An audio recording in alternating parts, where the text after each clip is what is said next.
De verdad que agradezco mucho a Avipla esta ocasión. Tuvimos hace poco el Congreso de Conindustria y a solicitud de Avipla extendimos una investigación que venimos desarrollando en la Asociación Venezolana de Ejecutivos que va en la dirección de hacer estudios de contraste. El contraste significa que en aquellas áreas donde tenemos problemas estamos revisando casos exitosos de otros países y lo que hemos desarrollado es una historia que normalmente cuenta historia exitosa. Y lo que busca ese método, que es un método universalmente utilizado, es que cuando tenemos un problema, tratemos de mirar cómo lo hicieron los que les fue bien y tratemos de conseguir ahí elementos que alumbren el camino a nosotros, especialmente, no solamente de las cosas que les salieron bien, sino también de las que les salieron mal. En el caso de las exportaciones, la pregunta surge un poco porque durante este año todos los industriales venezolanos han tenido el problema de cómo obtener los insumos de su producción que tienen que financiarlo en moneda internacional, y en esas discusiones con las autoridades del país en más de una ocasión se nos ha retado, pues se nos ha dicho, bueno, ¿por qué ustedes no comienzan a exportar y generan los dólares que están necesitando? Y entonces, en esa dirección hemos hecho una presentación que dice por qué hay que exportar en Venezuela de hoy, fundamentalmente es decir, por qué el petróleo no pudo solo, y después cómo puede ayudar la industria del plástico en ese proceso, pero muy especialmente el mensaje está destinado a cómo lo hicieron otros países. Comienzo recordando un gran hombre que dijo hace unos cuantos años una frase que era subversiva, y es que la pobreza no es un accidente, sino que es una creación del hombre y que puede eliminarse con las acciones de los seres humanos. Y eso fue una frase subversiva porque durante mucho tiempo se pensó que la pobreza era o un castigo divino o una condición de raza, o a lo mejor era un problema de religiones. Hay gente que pensaba que había que ser luterano para ser exitoso en el mundo de los negocios. Y también hay gente que le dio un sentido ideológico, que solamente podían ser ricos los que están al lado de los imperios y que los que estaban fuera de los imperios estaban condenados a la pobreza. Cuando Mandela dice esto, dice en el fondo que combatir la pobreza es una acción que pueden hacer los hombres y que los hombres la pueden planificar. Y en esa misma dirección podemos decir, de acuerdo a lo que estaba detrás de la afirmación de Mandela, que la historia de todas las naciones ha sido una lucha permanente para erradicar la pobreza y conquistar la prosperidad. Detrás de la prosperidad no solamente está que se elimina la pobreza, sino genera equilibrio político, genera estabilidad de los pueblos, genera calidad de vida, genera poder. Las naciones prósperas son más poderosas que las naciones pobres.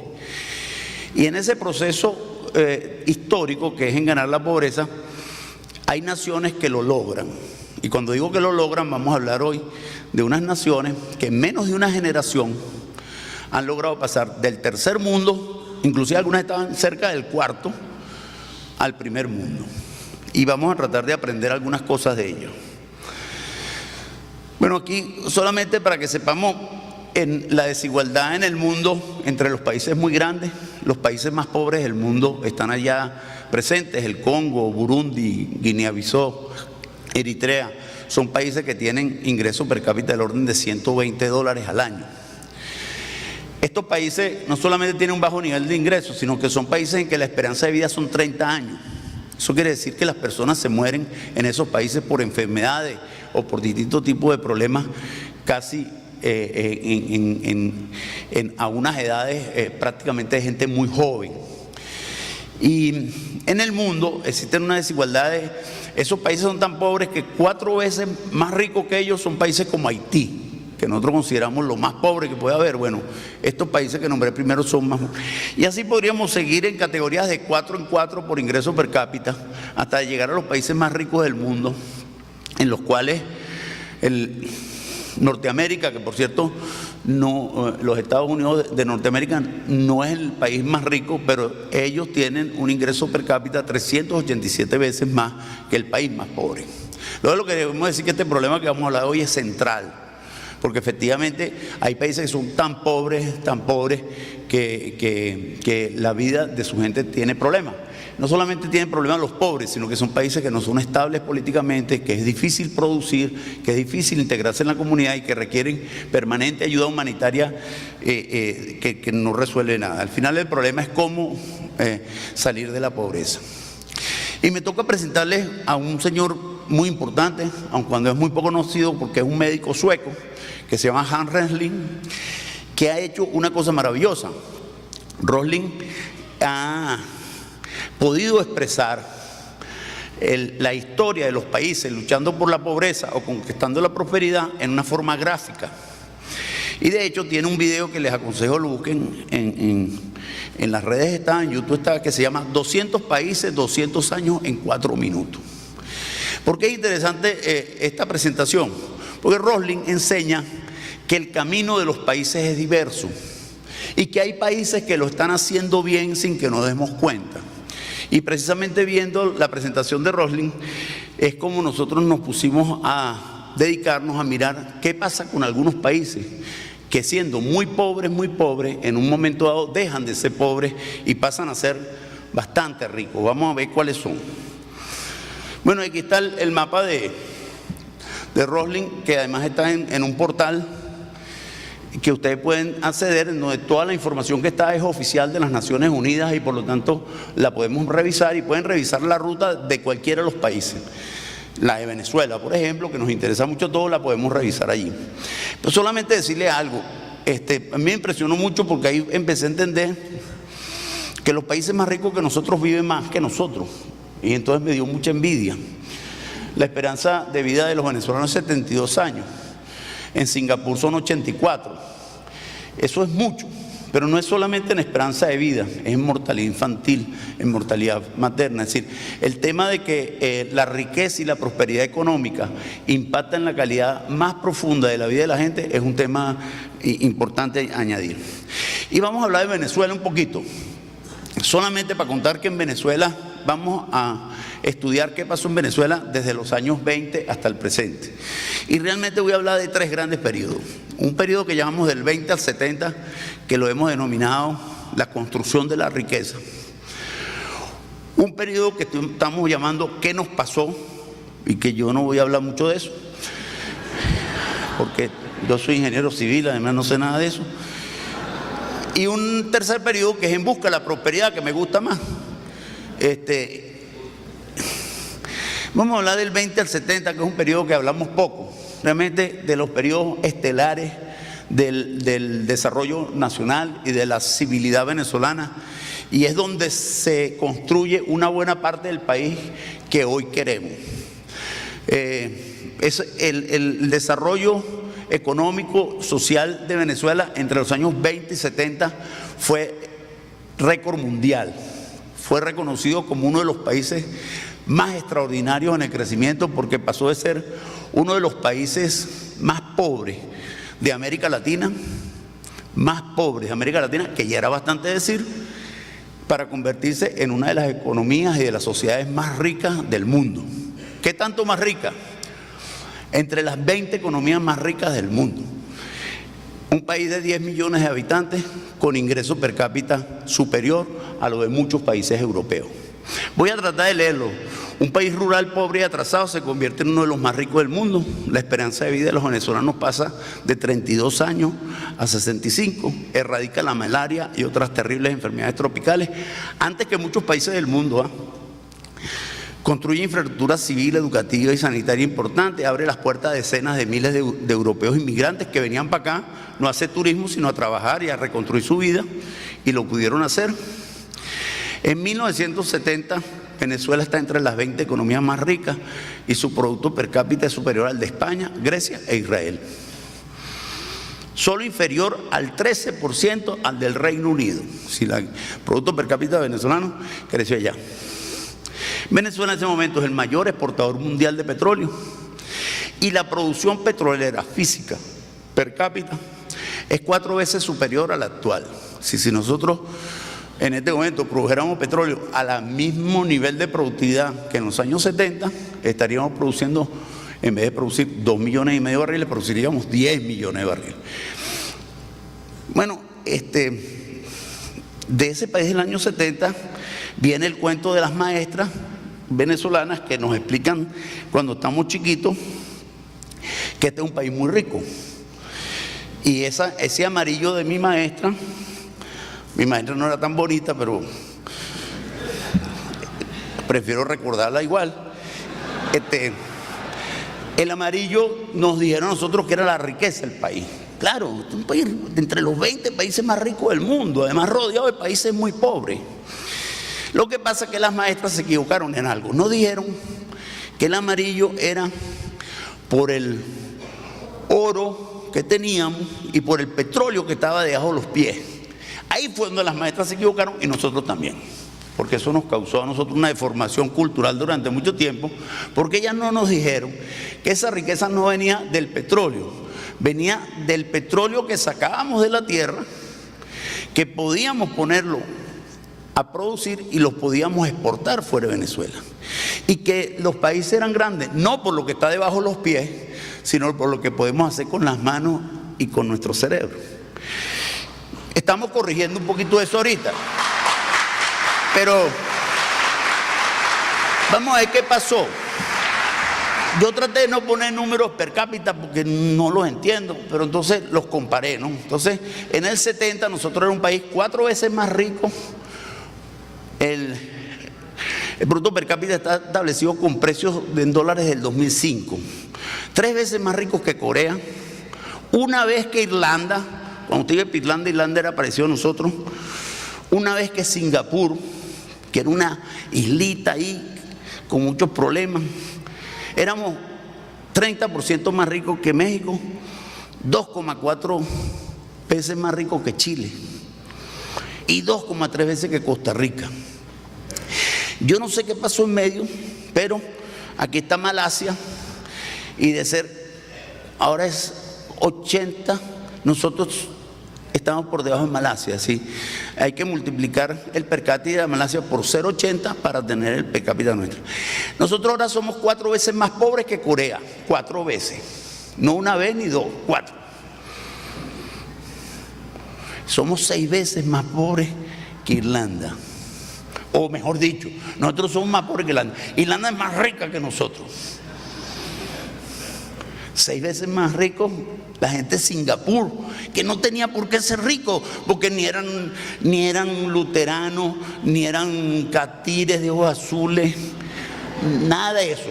Es una isla problemática, que malayos, chinos, hindúes y distintas religiones. Bueno, 6 veces. México hizo algo de tal manera que ahora son más ricos que nosotros. Chile, más del doble. Chile, Costa Rica, país chiquitico, llegó a tener el mismo per cápita que nosotros, no tiene petróleo. ¿Cómo lo hicieron? Bueno, lo hicieron porque ellos crecieron más rápido que nosotros. En estos años que no sé qué nos pasó, no crecimos nada. Crecimos y después de crecimos. Tan es así que cuando anuncian que este año no vamos a crecer, no pasa nada. No, vamos a decrecer. La economía de Venezuela va a decrecer 8%. Debería ser un escándalo, ¿eh? Deberíamos vestirnos de luto. Porque como nosotros recordamos la maestra dijo que la Virgen de Coromoto es venezolana. Entonces ya seguro que había una guerra, algo va a pasar. No, eso no va a pasar. Mire, lo importante de ahí es que hay países que crecieron muy rápido. Y entonces lo que nosotros hicimos no es hablar del periodo, sino vamos a tratar de ver qué hicieron. Porque además aparecieron unos países que ni sabíamos dónde estaban, ¿saben? Aquí está Corea, tiene jóvenes muy lindas, como ustedes pueden ver. Es un país que exporta al año 562 mil millones de dólares y tiene 50 millones de habitantes. Yo saqué una cuenta de cuánto es el producto exportable per cápita y exportan 11.200 dólares per cápita año. Yo no sé si es mucho, vamos a compararlo. pero esto es muy importante, ¿qué producen? Y eso parece un arcoíris. Eso por un trabajo que hizo el profesor Hoffman y el profesor Hidalgo en el MIT, que aparecen los mapas de que, por ejemplo, ahí ven pues circuitos integrados, vehículos, pantallas LCD, refinado de petróleo. Yo no sabía que eran productores de petróleo, pero exportan refinado de petróleo. Cuanto más arcoíris es mejor. Después les voy a explicar por qué. Cuanto más colores aparezcan es mejor. Vamos al siguiente. Aquí está Irlanda, una niña muy linda. Es una isla chiquitica. Hay 4,8 millones de habitantes y exportan $29.375 por persona en esa isla. Vamos a ver cómo lo hacen. Bueno, ahí está. Tienen gran cantidad, una industria química enorme, producen vehículos, producen comida, ¿sí? No producen yuca ni arroz, pero producen otras cosas que venden más caro que yuca y arroz. Aquí está Singapur, una niña muy linda, exportan $226 mil millones en un país que tiene 5,4 millones, es decir, $41.000 por persona al año. ¿Ok? Claro, esto es muy importante. Usted dice, bueno, ¿por qué escogió los países chiquitos? Bueno, porque cada vez que uno dice, vamos a exportar plástico, dice, nosotros no tenemos escala, somos un país muy pequeño. Yo no sé, pero hay países más chiquiticos. Bueno, mire, aquí está Singapur, circuitos integrados, exporta 28% de refinado de petróleo. Yo no sabía que ellos producían petróleo. No venden petróleo, venden refinado de petróleo. Mucho. Bueno, cuanto más colores hay ahí, mejor. Véanlo después con tiempo. Pero aquí está una niña de Taiwán. $300.000 millones al año. Son 23 millones de habitantes, un poquito más chiquito que nosotros en población. Exportan $12.900 mil por persona. 12.000. Está bien. Bueno, pero para que no nos digan que los latinoamericanos no, aquí está una niña de Costa Rica, preciosa. Costa Rica exporta $24.000 millones. Ustedes pensarán que eso debe ser cambur, piña. No, ya van a ver. Un país de 4,9 millones de personas y exportan per cápita $5.000 per cápita. Bueno, aquí está. La mitad de la exportación son circuitos integrados, son productos electrónicos. ¿De dónde? No hay cambur casi. Chile lo conocemos, lo queremos mucho, $78.000 millones, 17 millones de habitantes, $4.500 por persona.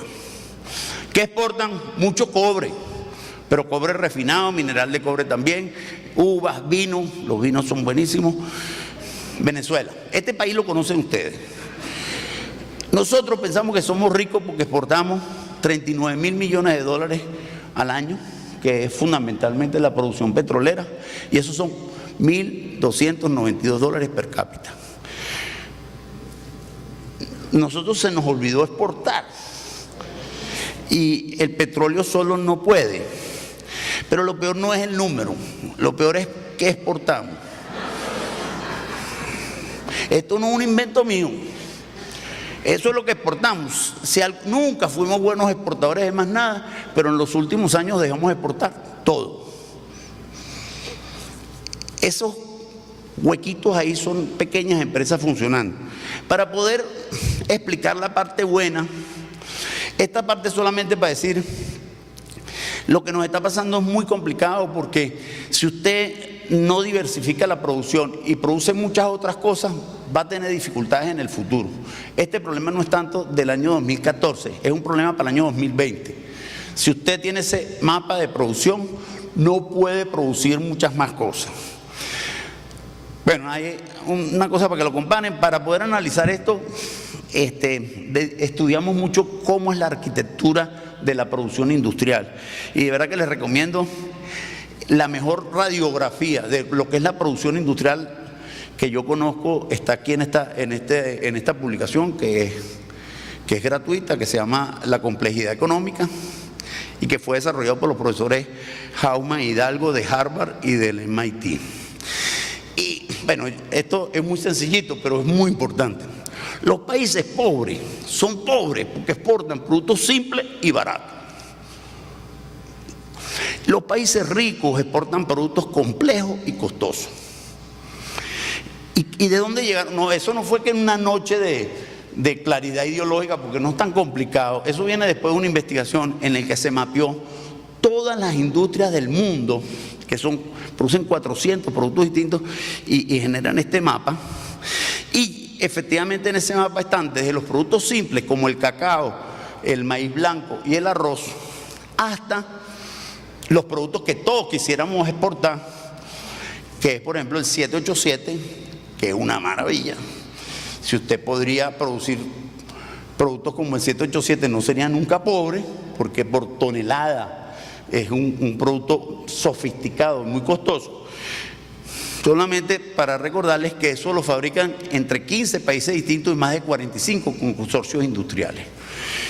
Pero el problema al final es que para producir cosas complejas se necesita tener una red de industrias produciendo. Entonces las industrias son más que nichos, que es lo que mucha gente piensa. Monte una fábrica de plástico aquí en Caicara, el Orinoco, ¿ya? Monte una fábrica maravillosa. No se puede. No, yo le traigo la luz. No es por la luz. Es porque cualquier complejo industrial es una malla, es un tejido intenso de intercambio de insumos y productos muy grandes y de conocimiento, que es algo que a la gente se le olvida. Bueno, nada, eso nos lleva a que ellos efectivamente han definido unas leyes muy importantes que están asociadas a que los productos más sofisticados, con mayor precio en el mercado, son también los productos que necesitan mayor conectividad. Por eso solamente lo producen los países que han venido generando un tejido productivo en muchas industrias. Esa es la red. Entonces, terminando ya, elemental. Estas cosas elementales hay que decirlas en Venezuela porque en otros países a los niños les enseñan esta cartilla en preescolar. En nosotros muchas cosas nos las enseñan al revés. Una, para que un país abandone la pobreza debe producir riqueza. A los niños españoles eso les parece normal. En Venezuela hay que explicarlo porque aquí nos han dicho muchas veces que combatir la pobreza es, por ejemplo, distribuyendo la riqueza. Si usted no produce más riqueza, no va a reducir la pobreza. Segundo, la riqueza no se hereda, se fabrica. Porque la mayor parte de la riqueza de estos países efectivamente está hecho por el mundo productivo industrial. Hay que fabricarla. Tercero, para producir se debe invertir. Ojo, mucho. Hay gente que piensa, usted monta aquí 4 tablas y 4 máquinas que trajimos y empieza a generar plata. ¿Me entiende? Usted empieza, no, pues el proceso productivo es un proceso de inversión continua. Si usted no invierte de forma continua, si usted no renueva la tecnología, si usted no amplía sus capacidades, usted se queda fuera en la competencia y usted sale fuera del juego. La calidad y la productividad dan saltos por innovación tecnológica importantísimos. Así que los cambios de productividad, especialmente durante los últimos 50 años, son muy importantes. El que no esté atento a los cambios de tecnología se queda fuera del mercado. El conocimiento productivo, es decir, para producir no se necesitan solamente máquinas, se necesitan gente que sepa producir y gente que sepa exportar y gente que sepa terminar los productos. Eso que llamamos conocimiento productivo es un activo muy difícil de adquirir y solamente se aprende haciendo. Entonces tenemos un problema de huevo y gallina. Nosotros queremos tener huevo, pero no tenemos gallina. ¿Me entiendes? Entonces tenemos que ver cómo hacemos para conseguir una gallina prestada, para producir un huevo que nos ayude a producir otra gallina, ¿no? Ese problema es muy importante y eso ha hecho, después lo vamos a ver, que muchos países prefieren traerse a la fábrica de gallinas completa. Por ejemplo, en Costa Rica se dedicaron a enamorar a Intel. Intel se va a montar en Costa Rica. Bueno, pero si es que San José, Costa Rica es como decir San Antonio, Los Altos, ¿me entiendes? Más o menos. Es como decir Los Teques. Bueno, hay que traernos a Intel, porque Intel trae no solamente el capital, sino el conocimiento. La producción industrial no es de redes, sino de nicho. Y hay nuevos y mejores actores produciendo. Eso es muy importante. Porque antes uno pensaba que tenía que competir con los catires de ojos azules. ¿Me entiendes? Es decir, hay que competir con los alemanes, hay que competir con los franceses, hay que competir con los norteamericanos. Ahora resulta que aparecen unos jugadores nuevos que empiezan a dominar la tecnología, especialmente del mundo asiático, ¿sabes? Que están haciendo cosas valiosas, que no están creciendo por mano de obra barata, están creciendo porque están desarrollando fuertemente tecnología. Yo he trabajado en el mundo de las telecomunicaciones, les puedo decir que hace 5 años en Venezuela ninguna empresa china tenía ningún trabajo, hace 7. Y en este momento son de los proveedores más importantes, pero no porque lo venden más barato, sino porque han desarrollado calidad y son nuevos jugadores. Si usted va a estar en ese área, tiene que competir con ellos. ¿Qué aprendimos de esos países? Aquí terminamos. La primera cosa más importante para mí es que sí se puede. Si ustedes ven las fotos de Corea en los años 70, chicos, se parece a Guayaquil, pero en el año 70. Se parece a un lugar feo, ¿sabes? Muy pobre. Todos estos países eran muy, muy pobres. Y si ellos lograron superar enorme cantidad de trabas, incluyendo las idiomáticas.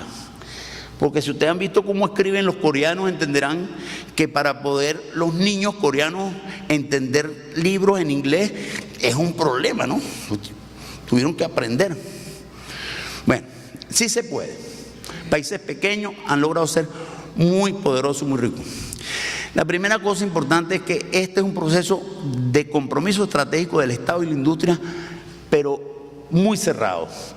Es un desarrollo a través de más de una generación y no termina nunca en que el Estado entiende. Tenemos que hacer un compromiso con el sector productivo que permita sobrevivir al Estado. ¿Por qué permita sobrevivir al Estado? Porque si no hay riqueza económica, no hay estabilidad política tampoco. ¿Me entiendes?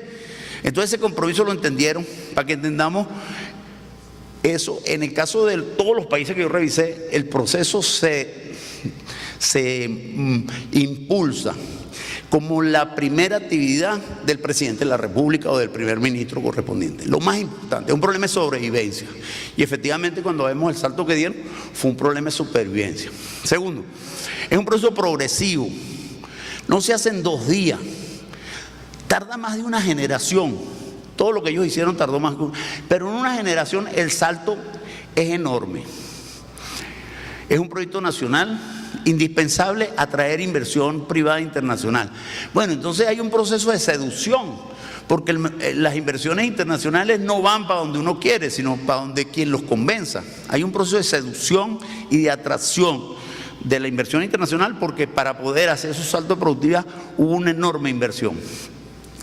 Ha habido una importante decisión de facilitar el clima de negocio, de ver a los inversores y a los productores industriales como unos benefactores sociales y de facilitar las cosas.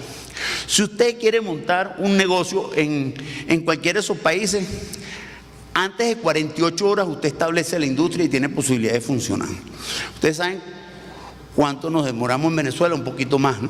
Pero parte del problema está ahí. Hay un ambiente favorable porque toda la sociedad ve a los que invierten y producen como aliados. Hay una promoción de la actividad de pequeños y medianos empresarios. Esto es una red de producción. Esto no solamente son grandes transnacionales. Cuando se monta Intel en Costa Rica, detrás se desarrollan cientos de empresas medianas y pequeñas que el Estado apoya y que ellos después crecen muy rápido. Mire, hay un nuevo matrimonio entre la academia y la industria. Matrimonio significa que cohabitan, ¿entiendes? Duermen en la misma cama, ¿entiendes? No es que se ven de vez en cuando, es un matrimonio. Es decir, la industria tiene un ambiente de investigación y desarrollo que le permite interactuar con la industria muy grande. Y en la academia es una academia poderosa, robusta, pero enfocada en mejorar la productividad del país. Eso es muy importante. Bueno, se desarrolla una diplomacia de promoción de exportaciones. Cuando los primeros ministros de estos países viajan, sus compañeros de viaje, ¿saben quiénes son? Los industriales. Si no van los ministros, no importa. Porque ellos entienden que la diplomacia es principalmente facilitar a que su industria exporte. Es decir, cuando viajan, efectivamente su problema es garantizar que los productos de su país puedan salir. Bueno, ¿se imaginan la tristeza que uno le da cuando en Venezuela esta semana fue noticia que importamos cabillas, no saben de dónde, de Costa Rica? Pero hay gente que estaba contenta, estamos trayendo para... No voy a hablar mal. Termino aquí. En muchos casos crean áreas de foco, ¿sabes? Por ejemplo, los chinos cuando comenzaron dijeron, mire, nosotros no estamos seguros. Claro, los chinos son comunistas, ¿me entiendes? Cuando Deng Xiaoping dijo, pero es que la economía es como el gato tiene que cazar ratón, y si no caza ratón no es gato, y qué me importa si es rojo o azul, que tiene que cazar, ¿no? El pragmatismo chino. Entonces digo, pero como yo no sé si me voy a equivocar, ellos hicieron una cosa que se llaman las ciudades especiales, ¿saben? Unas ciudades especiales. Shenzhen es una ciudad especial. Dijeron, nos vamos a hacer los experimentos aquí, si nos equivocamos, lo tapamos. Entonces ellos hicieron foco. Shenzhen es un Silicon Valley en China, perfecto. Shanghái, una ciudad, esas ciudades con mucho, y fue otra cosa que...